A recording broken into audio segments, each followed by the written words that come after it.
Estou me preparando para pregar para você mais tarde. Então hoje é mais aqui um bate-papo entre nós.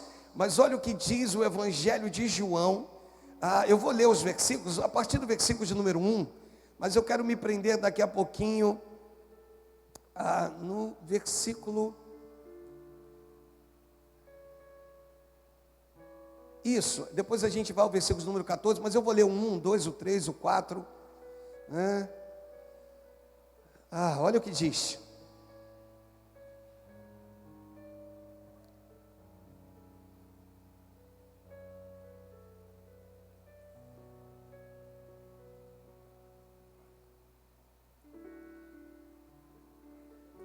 Evangelho de João, capítulo 1, versículo 1.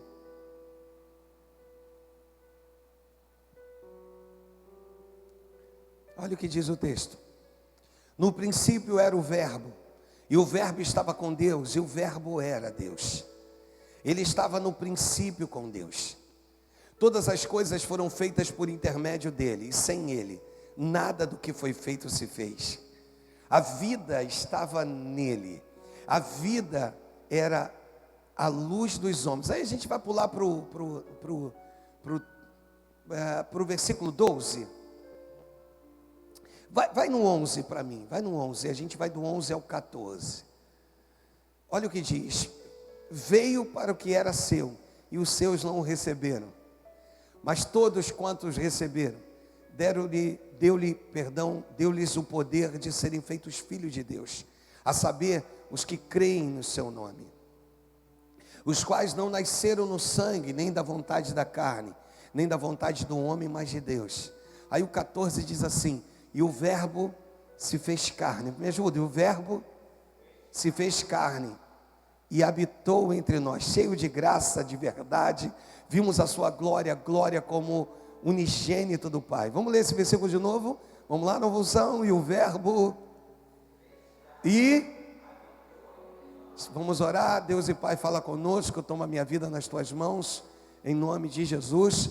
Abençoa-nos, Deus, é o que eu quero te pedir. E desde já te agradecer. Você crê, diga amém e amém. Hoje é um domingo de Páscoa, é um domingo que normalmente nós nos alegramos em família, diga amém por isso, né? E daqui a pouquinho você vai estar na sua casa, vai estar junto com a sua família, com seus familiares, e vai voltar mais tarde, diga amém também. Eu preciso muito que você ouça essa palavra, inclusive ceia, a ceia é especial demais, né? Quase que a palavra não saiu. À noite, Santa Ceia à noite, Santa Ceia de Páscoa. Venha e esteja conosco no nome de Jesus. Nós temos um tema para hoje, amém? Pelo menos o tema nós temos, não temos esboço, mas temos um tema,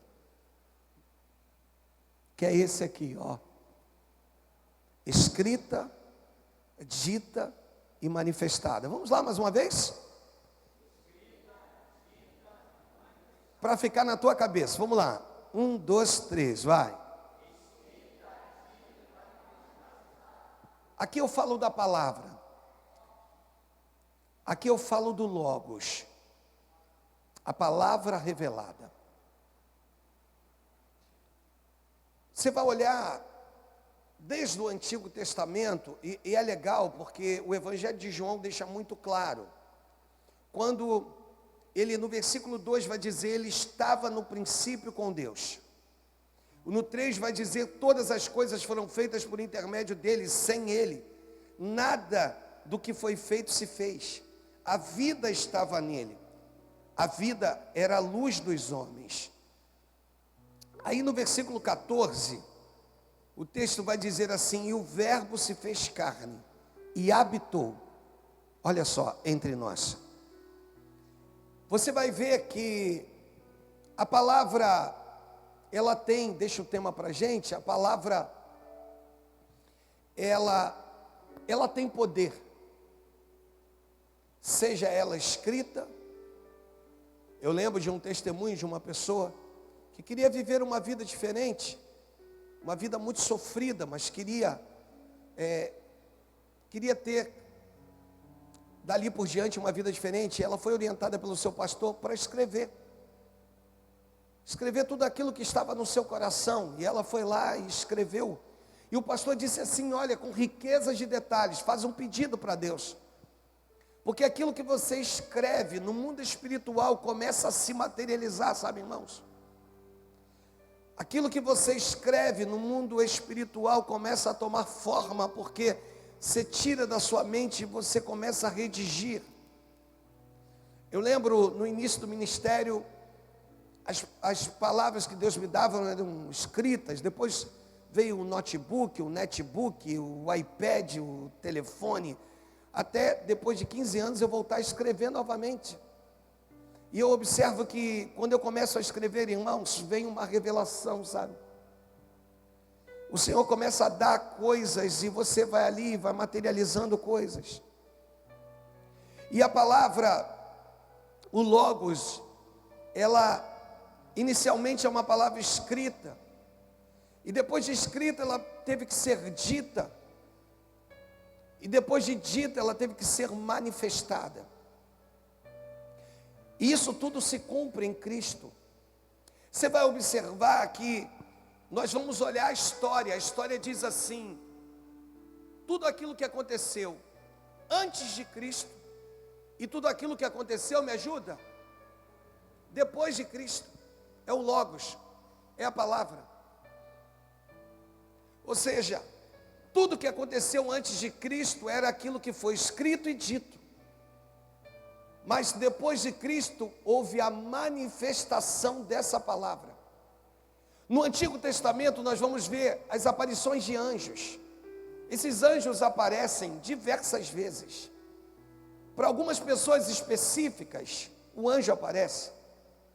Aparece para Gideão, aparece primeiro para Manoá, quer dizer, aparece muito antes.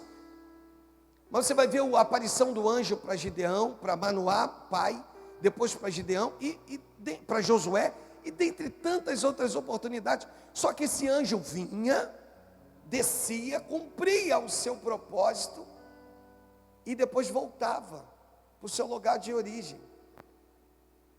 E a Bíblia diz que na manifestação do Logos, na manifestação da palavra, no versículo de número 14 já acontece algo completamente diferente. Pois aquilo que era anunciado, o verbo que se fez carne, que habitou entre nós, agora ele habita entre nós. Ou seja, tudo aquilo que durante o Antigo Testamento aconteceu de forma corriqueira, nas aparições de anjos que vinham, que iam, agora vem a palavra, agora vem o verbo, agora acontece a manifestação. E a manifestação é tão sublime que vai dividir a história. Como que ela divide a história? Em tudo aquilo que aconteceu antes de Cristo, para tudo aquilo que vai acontecer depois de Cristo. Eu não sei se você sabe disso, mas durante muito tempo, alguns tentam quebrar isso, e não colocar essa divisão, em tirar essa divisão, e lutam por isso.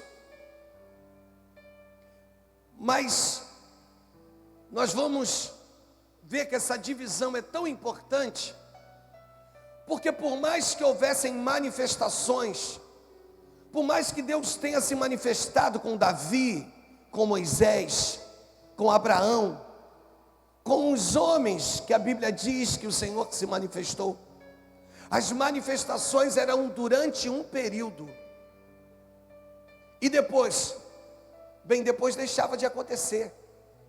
Você não vai ver o rosto de Moisés resplandecendo o tempo todo. A Bíblia diz que o rosto dele resplandece enquanto ele desce. Nos primeiros contatos que Moisés tem, o rosto ainda resplandecia, mas depois ele cobria com o véu, para que as pessoas não vissem que essa manifestação tinha um fim. E ele cobria o seu rosto com o véu. Para quê? Para continuar sendo temido pelos homens. Mas nós andamos com os nossos rostos desvendados, irmãos. Pois a partir da manifestação do nascimento de Cristo, aquilo que era escrito que foi dito, agora se manifestou. E o que se manifestou, o texto diz que resolveu habitar entre nós. Jesus vira e diz assim: olha, não vos deixarei órfão, mas enviarei um outro. E quando você olha isso dentro da teologia, você fica doido. Como assim um outro? Dá uma impressão de um outro, de alguém a nível inferior. Não. Quando ele diz: e vos deixarei um outro, que é o Consolador, ele está dizendo alguém no mesmo nível que eu. Pois a partir do momento em que o Verbo resolveu habitar entre nós, ele muda a nossa história. É a história de antes de Cristo e depois de Cristo. Porque antes de Cristo ainda havia um vazio na humanidade. Porque por mais que a palavra tivesse poder de movimentar profetas, de estimular Isaías a pregar alguém que viria muitos anos após ele, a dar a Davi no Salmo 23, dizendo: o Senhor é o meu pastor, e dando a ele uma ideia de João 10, eu sou o bom pastor, e o bom pastor dá a vida pelas suas ovelhas. Por mais que eles fossem impregnados por isso, por mais que eles fossem envolvidos por o poder que a palavra tem, ainda não havia tido a manifestação da palavra. Eles estavam na esfera do que era escrito e do que era dito. Eles estavam ainda trilhando caminhos, mas agora não, agora veio aquele que não nasceu no pecado, que foi gerado pelo Espírito Santo. Há uma mulher virgem escolhida, e agora vai nascer aquele que teria a capacidade de tirar o pecado do mundo. Agora o Verbo se manifestará. E agora esse Verbo que vai se manifestar, ele vai habitar entre nós. Já não é mais alguém que vem e que vai. É alguém que veio para tirar do ser humano aquilo que o ser humano carregava, que é um vazio interno. Então ninguém pode apagar de você o antes de Cristo e o depois de Cristo, porque só você sabe quem você foi antes de Cristo, quantos vazios você carregava, e depois de Cristo, quantos vazios foram preenchidos na tua vida. Pois Ele vem para preencher, Ele vem para preencher, Ele vem para entrar e para promover entre nós. É justamente tudo aquilo que eu preciso, tudo aquilo que eu necessito.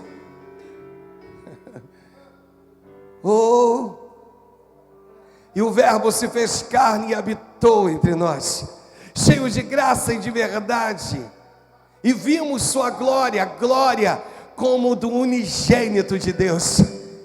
Não deixe ninguém apagar o antes e o depois de Cristo na tua vida, porque o antes e o depois vai muito mais além do que você imagina. Porque até então o antes e o depois é uma questão de história, mas hoje eu vim te dizer que é muito mais do que história, é a tua história. Você entendeu? Diga amém. Não é simplesmente o que você estudou, não é simplesmente o que você vem estudando, não é simplesmente a comprovação do ano 1, 2, 2000, não, é muito mais que isso, é a tua história. Ele entrou na tua história. Todos nós temos um antes e um depois de Cristo, irmãos. Todos nós temos um antes e um depois de Cristo. E a função do inimigo era tentar de todas as formas que Jesus fosse ceifado antes da hora. No Getsemane ele estava tão angustiado, jardim da prensa, que o seu suor eram como gotas de sangue. O texto diz, de tamanha angústia, sabe? E ali o inimigo joga pesado. É o único momento que você vai ver que quando Cristo vai à cruz, que ele vai chamar o Pai de Deus. Porque todas as outras vezes ele vai o chamar de Pai, ou no Getsemane ele vai lhe chamar de Paizinho, mas na cruz ele vai lhe chamar de Deus. Deus meu, por que tu me desamparaste? Por que, pastor, que ele não o chamou de pai? Porque havia uma separação, uma ruptura sobre toda a iniquidade que ele carregava sobre si. Todo o pecado da humanidade estava sobre ele. E ele então entende isso e vai dizer: Deus meu, por que tu me desamparaste? E a Bíblia diz que pela segunda vez, quando ele diz Deus meu, por que tu me desamparaste? A Bíblia diz que os sepulcros se abrem, irmãos, e os corpos dos santos ressuscitam. Tem poder na palavra do verbo que habitou entre nós. Ele tem poder de ressuscitar sonhos, de ressuscitar pessoas, de ressuscitar projetos, de ressuscitar famílias. Por quê? Porque agora não é mais uma manifestação comum, agora é a manifestação daquilo que foi escrito e daquilo que foi dito. Você está entendendo? Diga amém. Aquilo que foi escrito e aquilo que foi dito se manifestou na minha vida e na tua, e se não se manifestou ainda na tua, pode se manifestar hoje. Você pode dar uma salva de palmas ao Senhor?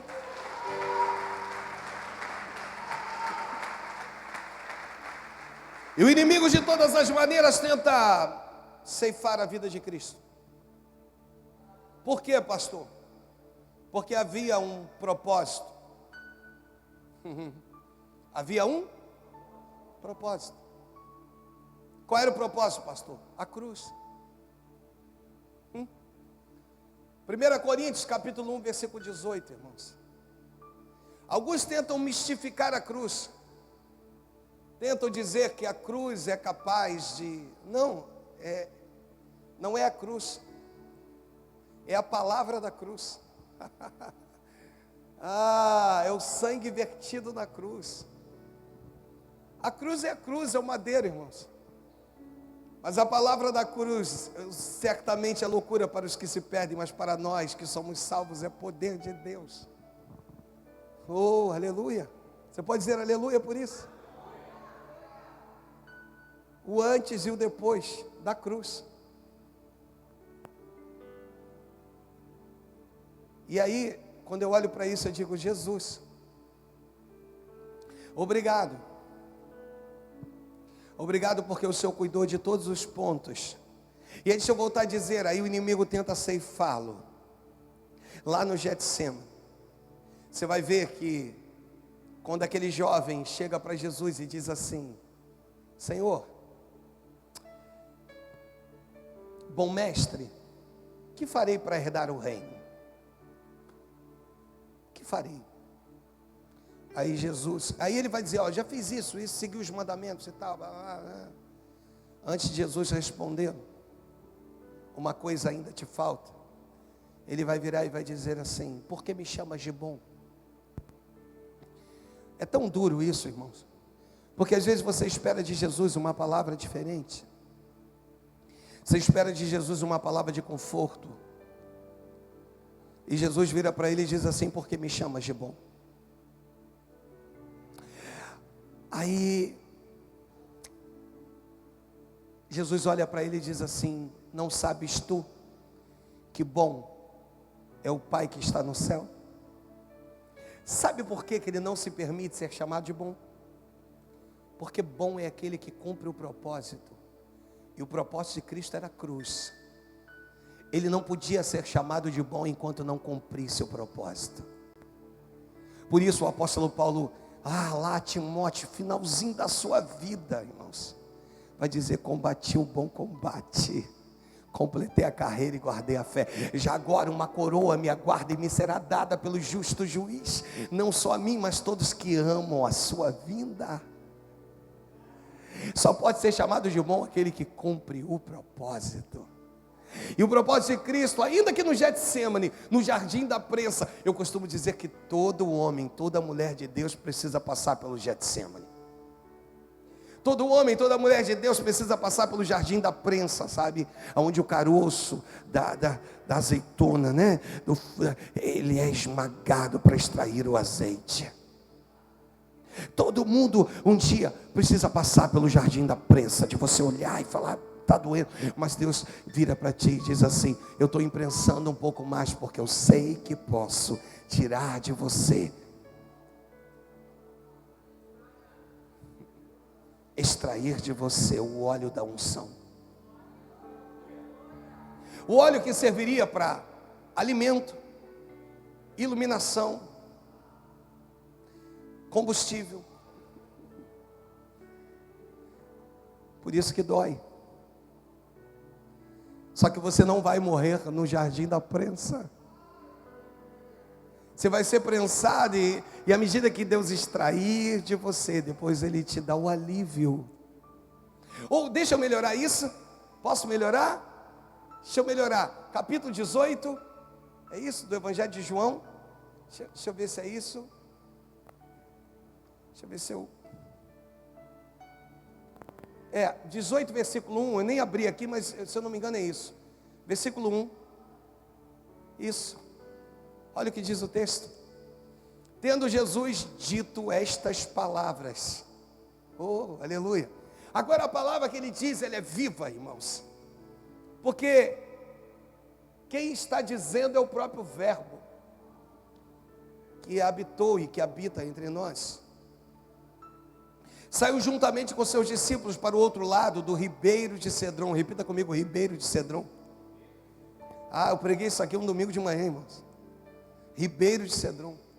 Você vai ver Davi vivendo a mesma coisa. O que era o ribeiro de Cedron? O ribeiro de Cedron era um riacho de águas volumosas que eram acumuladas no inverno.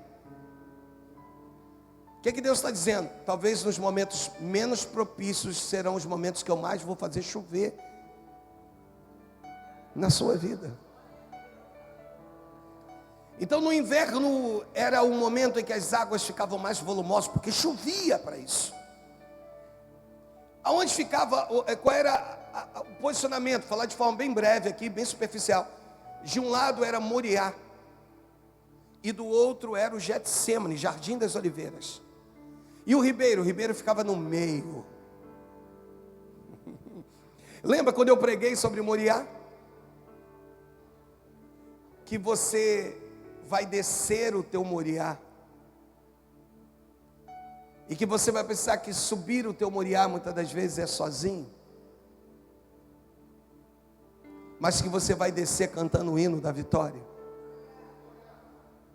Às vezes você está cantando o hino da vitória, está descendo o Moriá, mas do outro lado do ribeiro de Cedron tem o Jardim das Oliveiras, o Jardim da Prensa. E aí tu fica doido, como assim? Eu estou descendo, agora acabei de viver uma vitória, e agora estou prestes a entrar no Jardim das Oliveiras, no Jardim da Prensa. Acabei de subir o Moriá, foi luta, e descer o Moriá. Agora eu vou ter que entrar no Jardim da Prensa? Mas sabe o que Deus faz? Coloca o ribeiro de Cedron, águas do refrigério para você. Para quê, pastor? Para que você beba das águas do refrigério. Quando chegar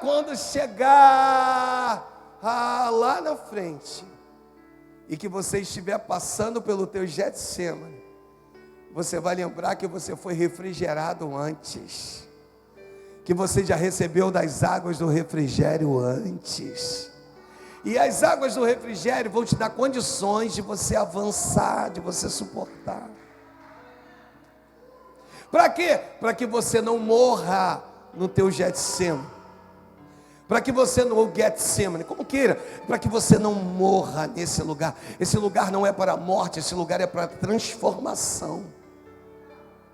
Pois tudo aquilo que Cristo viveu, Ele me deu condições de também viver. Ele é interpelado por Filipe e por Tiago, ou Tiago e Filipe, aonde vão virar para ele e vão dizer assim: mestre, me permita beber do cálice que o Senhor vai beber. Ou, mestre, vou melhorar isso, tá? Mestre, me permita se assentar à tua esquerda ou à tua direita. Aí Jesus, a frase certa é essa, parafraseando, Jesus vai virar e vai dizer assim: será que vocês vão poder beber do cálice que eu bebo?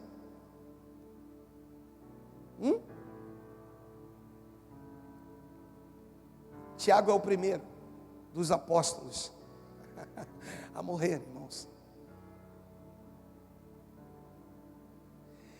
O que eu quero dizer para você é que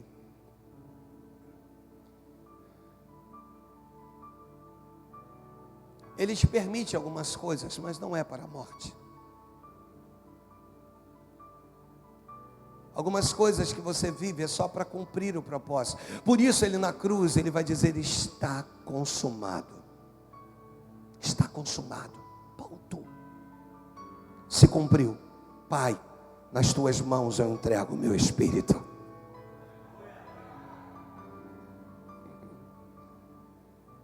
E aí o Senhor vai colocar alguém que, biblicamente falando, só vai entrar uma vez na história. Alguém que vai pleitear o corpo de Jesus. E depois de pleitear o corpo de Jesus, ele vai descê-lo da cruz. Esse foi um tema de mensagem que eu dei há muito tempo atrás, útil na inutilidade. Existem momentos que você só é avaliado quando você é útil para fazer alguma coisa. E quando você é útil, você é a melhor pessoa do mundo. E de repente, quando você deixa de ser útil, você talvez perca o seu valor. Mas a igreja não está aqui para isso, ela está aqui para que possamos ser uns para os outros, úteis nas inutilidades de alguém. Talvez quando eu não te for mais útil aqui como pregador, talvez quando a saúde me for embora, talvez quando o acamamento chegar, sabe, aquele momento que você está acamado, talvez quando as dificuldades baterem à minha porta, por favor, seja útil na minha inutilidade. E esse homem foi útil na inutilidade de Cristo. Ele vai agora tirar Cristo da exposição. Vai baixar, o texto diz que ele vai baixar Cristo da cruz. E vai descê-lo. É um corpo, irmãos, mas não é um corpo qualquer, é o corpo de Cristo. Eu vi isso acontecendo. Pastor Leonardo, fui eu que tratei do seu sepultamento. E eu vi, não porque eu estava presente, mas eu vi a maneira que uma pessoa disse assim: pegue-o com carinho. Haviam muitos homens próximos ali, chegaram. E é claro que morte para eles é uma coisa banal. Mas eu vi alguém sendo respeitado até depois da sua morte.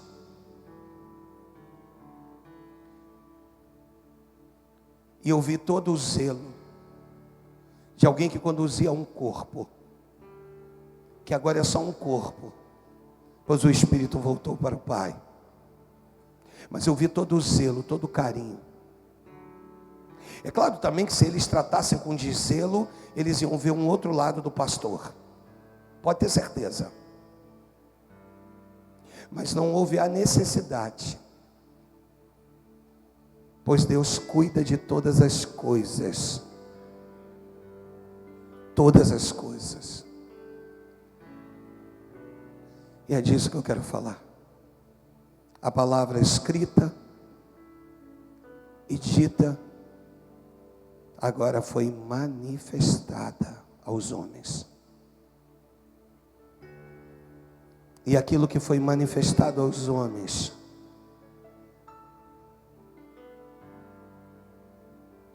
habitou entre nós. E para você, mas Cristo ascendeu. Porque daqui a 50, de hoje a 50 dias é o dia de Pentecostes. Ou seja, a descida do Espírito. Sim. Mas ele virou e disse assim: não vos deixarei órfão. Eu vou para o Pai, mas eu vou porque eu preciso preparar muitas moradas. Mas vocês não vão ficar órfãos. Enviarei o Consolador. Para que esteja em vocês, habite em vocês. Até quando? Até quando a palavra se cumprir. Enquanto a palavra Você entende o poder da palavra? Do verbo que habita entre nós. Você entende que Abraão foi uma bênção, Isaac, Jacó, Moisés, esses homens, Davi, Gideão, esses homens, mas Cristo veio para dizer: eles passaram, eu permaneço entre vocês. Ele vira e diz assim: onde houver 2 ou 3 reunidos em meu nome, eu me farei presente. Ele diz assim: tudo quanto, pois, ligardes na terra em meu nome, terá sido ligado no céu. Ele diz: batei e abrir-se-vos-á. Que coisa linda. Buscai, com certeza você vai me encontrar. A palavra escrita e dita de todo o Antigo Testamento em Cristo, ela é manifestada. Aquilo que enchia os antigos durante um período. Por isso, você vai olhar tanto no tabernáculo quanto no templo, existia um lugar chamado Santo dos Santos. O sumo sacerdote só podia entrar lá uma vez ao ano. Tinha que entrar purificado, hein?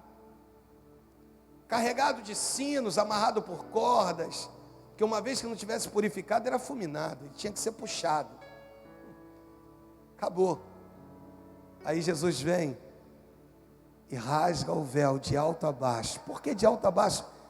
Porque só Ele pode dar esse acesso direto. Só Ele podia fazer isso através da sua morte. Você tem noção?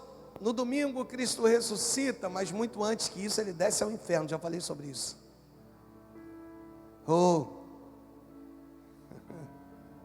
E é isso que precisa nos alimentar, esse Cristo. A pergunta é: você tem cumprido o propósito que Deus determinou para a tua vida? Você tem validado a oração dos antigos para contigo? Como assim, pastor? Alguém orou por você, irmãos? Alguém intercedeu pela sua vida? O que você tem feito com essa oração? Você tem desvalidado ela? Alguém disse, eu já contei isso aqui, que eu lembro da minha mãe. A gente achou uma carta dela, logo depois da sua morte, dentro da sua Bíblia. E na carta ela faz um pedido de oração. E por eu ser o caçula, meus irmãos ocupavam, sei lá, um quarto. E eu, as outras partes da carta, porque ela dizia: Deus cuida dele, dá um casamento, dá um bom emprego, palavras. E Deus foi lá, foi cumprindo de uma a uma. Alguém intercedeu por você? Alguém intercedeu porque alguém antes de você já conhecia a palavra manifestada, já conhecia o antes e o depois de Cristo. Alguém disse lá atrás: o dia que ele conheceu, o dia que ela conhecer, o antes e o depois de Cristo. Sabe, o dia que ela viver, o primeiro. Você já reparou que quando você desce as águas é uma nova data de nascimento? Já reparou isso? Tipo, eu me batizei em fevereiro de 1992. É o primeiro dia dos anos subsequentes que viriam. É isso, o antes e o depois de Cristo. É disso que eu quero falar. E você aí no seu lugar, eu queria que você curvasse a sua cabeça. De repente essa manhã é manhã de reconciliação. Essa manhã é manhã de você, de introspectiva, sabe? É manhã de você estar dizendo: Senhor, eu quero voltar para Ti, voltar a Te servir. Ou talvez amanhã de você estar olhando.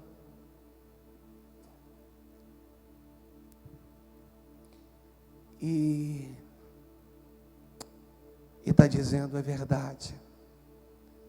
Antes de Cristo eu tinha um vazio. Mas depois de Cristo todo vazio foi tapado. Todo vazio. Ele foi preenchido. Cristo quer preencher o vazio da tua vida. Ele quer preencher o vazio da tua alma. Em nome de Jesus. Volta para Jesus. De repente você está me assistindo hoje aí, na sua casa. Mas eu tenho vindo aos cultos, não basta. Jesus vira para aquele jovem e diz, uma coisa ainda te falta. Ou toma tudo que tem e distribua. Tudo que você tem é para alguém. Tudo que Deus tem te dado é para você ser instrumento dele para alguém.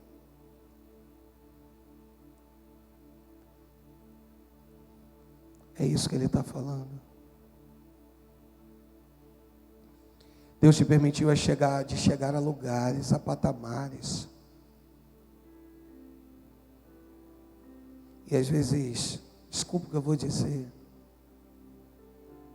De repente você está me assistindo em casa, nem honrar a Ele com o teu dízimo tu honra. Tu hoje pode de repente comer o que tu quer, ir para onde você quiser. Mas você não tem honrado a Ele com a tua primícia da tua vida. Alguém tão poderoso que mudou a tua história, que te tirou da história de um cotidiano, de um nascimento, e depois do ano 2022, e disse, eu sou capaz de mudar a tua história hoje. Se você é essa pessoa, aí no teu lugar, de forma simples, não vou te pedir para levantar a mão para você. Não. Talvez na sua casa você vai dizer, Deus, obrigado. Obrigado por tudo que o Senhor fez. Sou grato a Ti, Senhor. Te agradecemos, Deus, por tudo, Senhor. Aleluia. Grandes são as tuas obras, infinitas maravilhas. Tua presença é bem-vinda entre nós. Se eu dobro os meus joelhos, se eu dobro os meus joelhos para buscar a tua face, o Senhor inclina os olhos para mim. Grandes são as tuas obras, infinitas maravilhas. A tua presença é bem-vinda entre nós. se eu dobro os meus joelhos, se eu dobro os meus joelhos para buscar a tua face, o Senhor inclina os olhos para mim. não dá para ficar nenhum segundo sem tua luz. Não consigo mais viver. Eu não consigo mais viver sem meu Jesus. Ele Ele é muito precioso. Ele é muito precioso para mim. Não dá para ficar nenhum segundo sem o amor. Não consigo. Não consigo mais viver sem meu Senhor. O tempo de sofrer chegou ao fim. O tempo de sofrer chegou ao fim. Vem me tocar, Senhor, com tuas santas mãos. Renova o meu coração. Renova o meu coração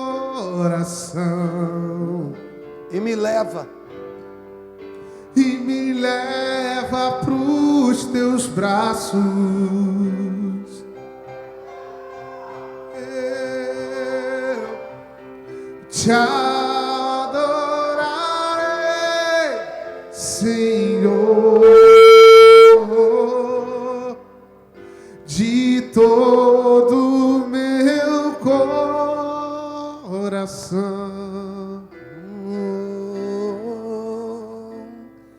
Eu te cantarei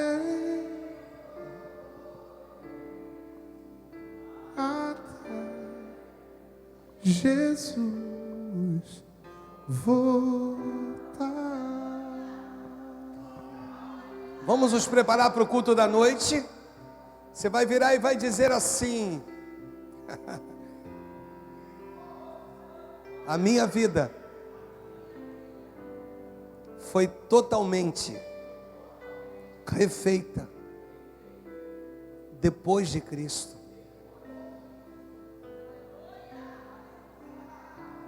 Talvez o tema de mais tarde vai ser antes de Cristo e depois de Cristo. Oh, vamos repetir: antes e